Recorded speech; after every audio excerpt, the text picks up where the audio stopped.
नमस्कार, मैं संजीव कुमार आज बर्ट्रैंड रसेल के दर्शन का अंतिम भाग प्रस्तुत कर रहा हूँ।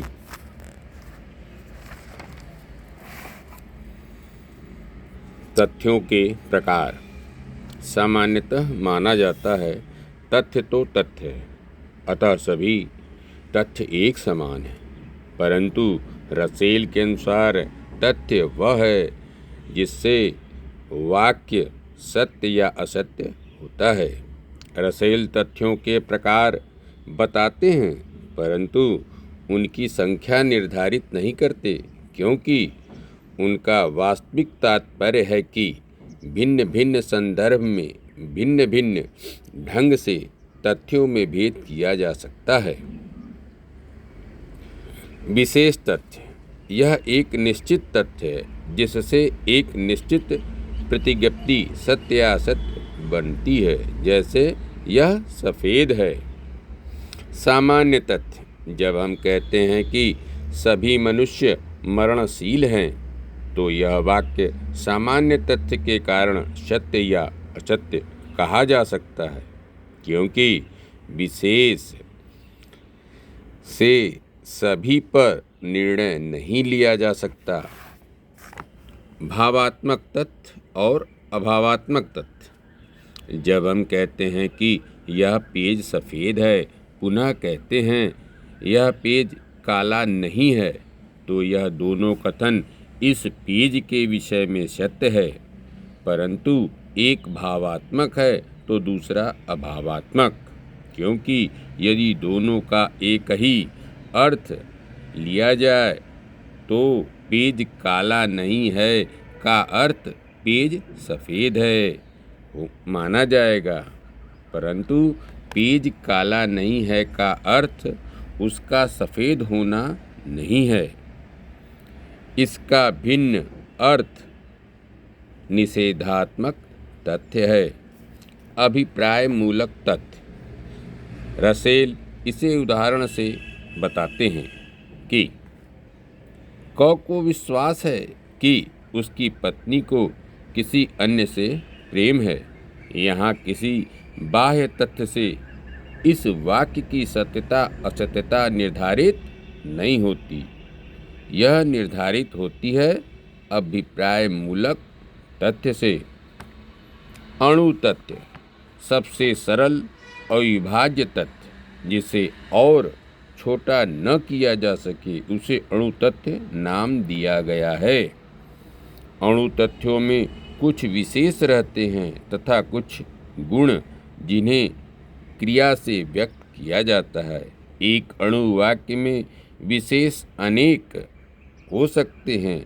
जितने घटकों के बीच संबंध दिखाया जाता है उतने विशेष होंगे। प्रतिज्ञप्ति तथा अणु प्रतिज्ञप्ति। प्रतिज्ञप्ति शब्दों की ऐसी व्यवस्था है जो सत्य या असत्य हो सके। रसेल के अनुसार प्रतिज्ञप्ति एक निर्देश सूचक भाव का वाक्य है जिसमें कुछ स्थापना की जाती है, कोई प्रश्न नहीं पूछे जाते, कुछ आदेश नहीं दिए जाते, कुछ व्यक्त नहीं की जाती। आगे रसेल कहते हैं कि सभी प्रतिज्ञप्तियाँ प्रतीक हैं। प्रतीक जटिल हो जाता है जब उसके अंग भी प्रतीक हों। प्रतीक तथा जिससे प्रतीक सूचित करते हैं के संबंध को जानना अनिवार्य है, अन्यथा एक प्रतीक से हम किसी गलत वस्तु को सूचित करने की भूल कर सकते हैं। यह भी ध्यान रखना है कि प्रतीकों का जो लक्षण है, उन लक्षणों को जिस वस्तु को प्रतीक सूचित कर रहा है उस पर लगाना ठीक नहीं है। अणु वाक्य तथा आणविक वाक्य। अणु वाक्य वे वाक्य हैं जिनमें एक क्रिया हो। दो या दो से अधिक अणु वाक्य जुटकर आणविक वाक्य बनाते हैं। अणु वाक्यों से तथ्य निर्देश होता है। राम या तो परिश्रमी है या वह मेहनती है। पी या क्यू यहाँ रसेल का कहना है, इस वाक्य की सत्यता असत्यता इसके दोनों वाक्य पी तथा क्यू की सत्यता असत्यता से निर्धारित होगी। अतः कहा जा सकता है कि आणविक वाक्यों के तथ्य निर्देश का आधार उनके अणु वाक्यों का तथ्य निर्देश है। तार्किक अणुवाद का तार्किक पक्ष। तार्किक अणुवाद दर्शन का मूल लक्ष्य जगत के मौलिक तत्वों की वस्तुसूची बनाना है। इसका मुख्य उपकरण भाषा है, अतः भाषा का विश्लेषण अनिवार्य हो जाता है। इस संदर्भ में रसेल उदाहरण देते हैं।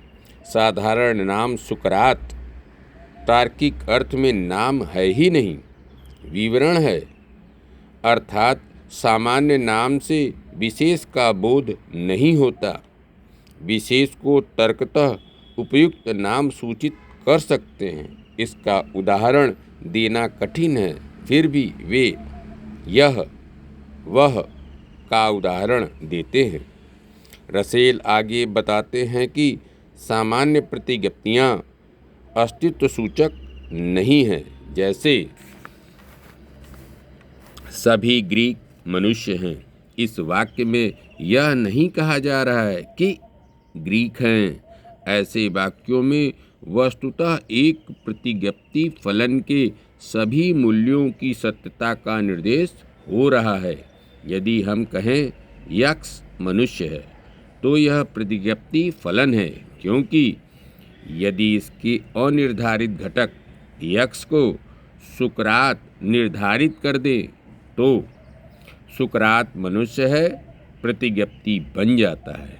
इस प्रकार रसेल के अनुसार सभी मनुष्य मरणशील हैं।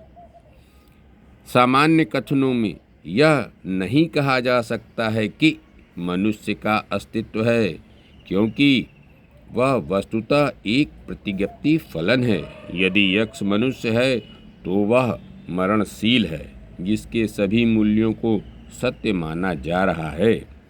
इसी प्रकार अस्तित्व प्रतिज्ञप्ति का लक्षण नहीं है, बल्कि प्रतिज्ञप्ति फलन का लक्षण है। दूसरी बात, जो कथन विश्व की जानकारी देने का दावा करते हैं, उनके विश्लेषण से यह देखना होगा कि वे अणु वाक्य तथा आणविक वाक्यों की भाषा में रूपांतरित हो सकता है या नहीं। इसी उद्देश्य से रसेल ने सामान्य संबंधी कथन, विश्वास संबंधी कथन, सामान्य कथन, अस्तित्व सूचक कथन आदि का विश्लेषण किया है तथा दिखाया इनसे किस प्रकार का निर्देश प्राप्त होता है। रसेल बारंबार कहते हैं, अज्ञात तत्वों के संबंध में दी गई उक्ति को ज्ञात तत्वों से संबंधित कथनों में रूपांतरित करना है। तार्किक अणुवाद का तात्विक पक्ष। सामान्य अनुभव में हमें भौतिक वस्तु, व्यक्ति आदि की जानकारी होती है, परंतु इनका तात्विक स्वरूप क्या है? रसेल के अनुसार विश्व जिन तत्वों से संरचित है, उनकी वस्तु सूची बनाने में मूलतः विशेष गुण, संबंध तथा तथ्य आते हैं, परंतु तात्विक तत्व सामान्य अनुभव में ज्ञात तत्वों से भिन्न है। तो हमारे सामान्य अनुभव की तात्विकता क्या है? हमें मेज का अनुभव हो रहा है, तो क्या यह तात्विक सत्ता द्रव्य का अनुभव है? रसेल के अनुसार ऐसा नहीं है। तब हम कैसे जानते हैं कि यह वही मेज है जिसे हमने कल देखा था? रसेल के अनुसार हमें तादात्म्य का अनुभव नहीं होता। अनुभव में मात्र इतना ही ज्ञात होता है कि ये सभी अनुभव अलग अलग प्रतीति हैं जो एक साथ हैं। इन्हीं समान प्रतीति होने वाले अलग अलग प्रतीतियों का क्रम यह मेज है। मेज प्रतिज्ञप्तियों का क्रम है, सीरीज ऑफ अपीयरेंसेस। रसेल के अनुसार क्रम तार्किक मनः सृष्टि है, लॉजिकल फिक्शन। उल्लेखनीय है कि रसेल भौतिक वस्तुओं की सत्ता का निषेध नहीं कर रहे हैं। उनका मात्र इतना कहना है कि इनकी तात्विक सत्ता को स्वीकार नहीं किया जा सकता। इसी प्रकार व्यक्ति विशेष भी तार्किक मनः सृष्ट है। उल्लेखनीय है कि रसेल किसी आत्मा जैसे तत्व का न निषेध कर रहे हैं और न स्वीकार रहे हैं, क्योंकि अनुभव में ऐसी किसी तात्विक सत्ता का ज्ञान उपलब्ध नहीं होता। धन्यवाद, नमस्कार।